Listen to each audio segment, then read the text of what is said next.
What it do? This is your boy White Rice with Nashville Unsigned. I am, in fact, the rice that is white. And we are here on the Rapid and Random with Rice podcast. How are you doing? Doing wonderful. All right. So, yeah, we had a conversation before we got on the podcast. Right. You do not drink.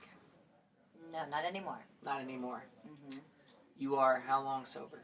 It's been 1 year in December. High five. Yeah. I'm wild enough. You don't want to see me with a bottle of whiskey. We are here with Laura Reed, and she is an absolutely fabulous human being who makes absolutely fabulous music. But we're not here to talk about all the music right now. Cool. That's for a different time, different date, different universe. We are here right now to talk about the randomness that is you. But first, we are going to kick off with a shot. I will drink myself, which is rice water, and you will drink regular water. It's true. Health, happiness, and abundance. So. Cheers. Nectar of the gods. Nectar of the plant.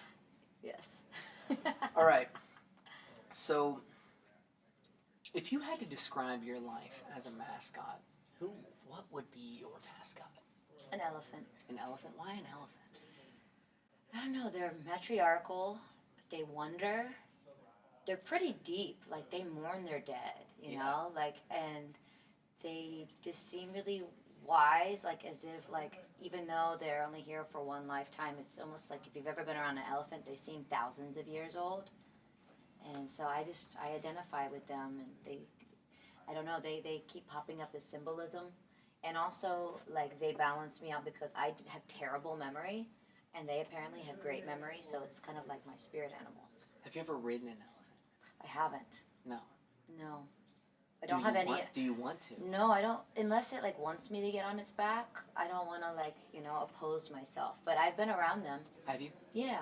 What's that experience been like for you? I feel connected. Like, I instantly feel like, oh, wow. Like, I think that we're able to communicate telepathically. So would you say you're an animal person then? Definitely. Definitely animal person? Yeah. Any pets right now?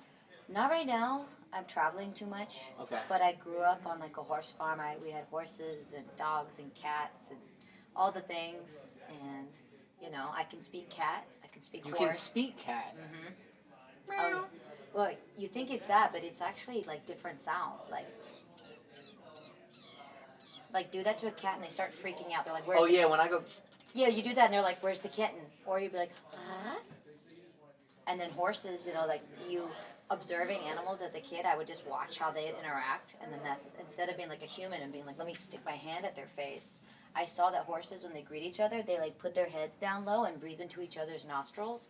So I started doing that as a kid. I'd go up to horses fearlessly and just start breathing in the nostrils, and they breathe into mine, and then we were like buddies. And I still do this.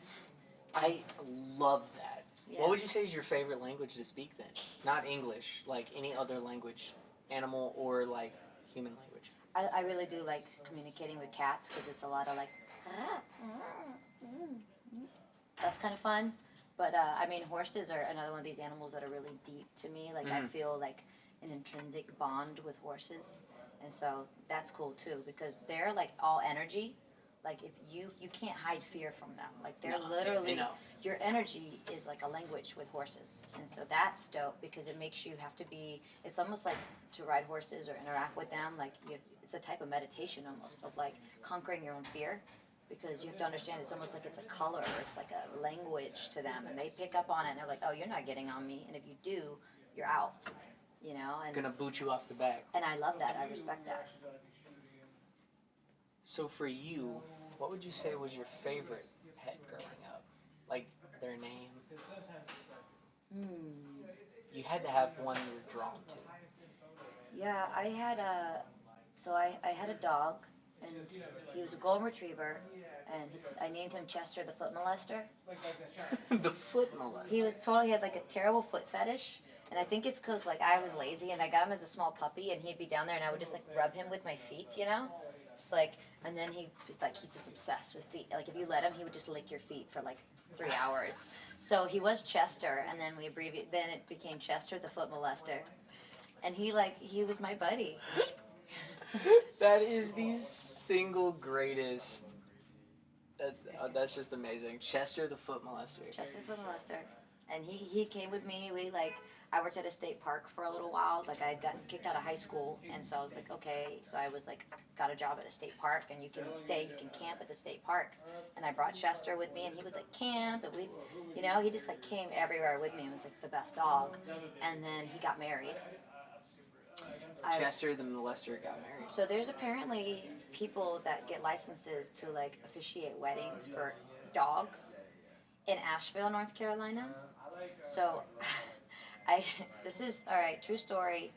This is a true story, and it's really weird, but it's how I lost my dog, Chester. Was that I was in a band, and we had I had a house. We were all living in Asheville at the time. Yeah. And I would leave, and I had 2 roommates, and they would watch Chester for me. But I'd be gone for weeks at a time. Come back, and I'd be like, "Oh, where's Chester?" They'd be like, "Oh, he's across the street with the neighbor's dog." And I'd call him, and he'd come back, and we'd hang. And then this kept happening. And then one day I came back, and I'm like, "Where's Chester?" They're like, "Oh, we haven't seen him in days." And I'm like, "Oh, something happened to Chester. Oh my God!" And I called him, he didn't come. So I went to the neighbor's house across the street, and this woman answers the door in a moo-moo, and she's making steak for the dogs, and she was like, "Oh, he's been over here, he's in their room." And she points me to this room, and I open the door, and there's a queen-size bed with 2 dogs on it. And she was like, "If you're here this weekend, we want to talk to you about it, but they want to get married." And I was like, "What?" And she was like, "Yeah." And I was like, "Well, I'm going to be in Colorado. I won't be here for their wedding." And she was like, "Wow, well, we'll send you pictures, but they want to get married." And so I just went home without my dog, and everyone in my band was laughing. They're like, "Dude, those people just stole your dog." But then literally there was a wedding where neighbors came, and there was a priest, a dog priest, and they did this whole ceremony. And I would come back from on tour, and I would visit Chester at his new home with his wife. I'm not fucking kidding. My jaw has literally been dropped this entire time. Asheville, North Carolina. Be careful. Your dog might fall in love and get married. You have now set the standard for what it means to be on the Random podcast. That is the most random. I've never heard. And who am I to stop him? They both were golden retrievers, and they were really adorable. And he seemed happy. She was making him steak. I would give him whatever was on sale at Kroger. So I was like, well, I can't compete. Good for you, Chester. Chester found his true love. That's all we can ask for. And you have found a love with music. Yes. And I know at one point there had to be some time where you were it's that aha moment where the light goes off and you know that this is the path you're taking. Yeah. So for you, what was that moment for you? What happened that led you on this path of music? I guess I had always loved music, and I started more writing. Okay. When I was 9 or 10, I was writing a lot of poetry. I was a weird kid that had a journal, and I had a dream journal. I would write in when I woke up in the morning, and I was just always writing down my thoughts. And then when I was 14, I had a boyfriend that played guitar, and he left his guitar at my house, and we broke up. And I was like, "Oh, well, he's not getting this back for a while." I was like, "I'm just going to teach myself to play guitar." And I started taking my poems and playing them to Tom Petty chord progressions that I was getting off the internet, And then I started playing at open mics, and it was kind of crazy because I would just play my poems, and I'm sure it was really awful in the beginning, but then people started showing up, and then it was people were like, "How can I buy these?" And I was like, "Oh, well, I guess I got to record this and figure that out." And that was when I was like, "Oh, this could be my thing." And I'm 14, 15 years old, and it was for me, it was just I was kind of trying to piss this guy off by keeping his guitar. So you could say, essentially, he played with your heartstrings, so you started playing with his. This is right. Literally. This is true. And we're actually still friends. This is my boyfriend from when I was 14 years old. We still stay in touch, and he'll be like, "It's because of me that she does music." He's got to find a way to take credit for your success somehow. Yeah. Well, it worked out. It worked out. He left his guitar. I was grounded all the time, so I got locked in my room, and I just was like, "Oh, I'll just learn to play this instrument and write songs," and the rest is history. I've been doing it ever since. So, moral of the story: men are toxic. We always have to find a way to interject ourselves into someone else's success. And animals are awesome. I think that's the gist of what I've gotten so far. This is major life lessons right here. Yeah. Yeah. Remember that, ladies. Men are toxic.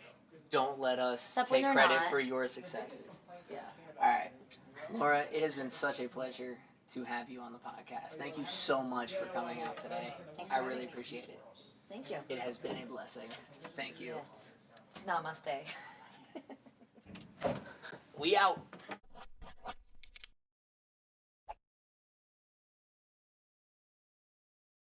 I kind of love it because I don't like the cold, but I bet if you're like up here interviewing, like. My watch actually at one point registered one of my conversations as an exercise. It was like, "You're doing good." And I was like, "I'm not doing anything." That's when you know you're talking with your hands. Oh yeah, I'm definitely Yeah. 100% a hand talker. Me too. I knock shit over all the time. I have spilled. But it's good luck. If you knock shit over when you're talking, it's good luck. I've never heard that. I just say this. It's decided right now. It's decided right now. Mm-hmm.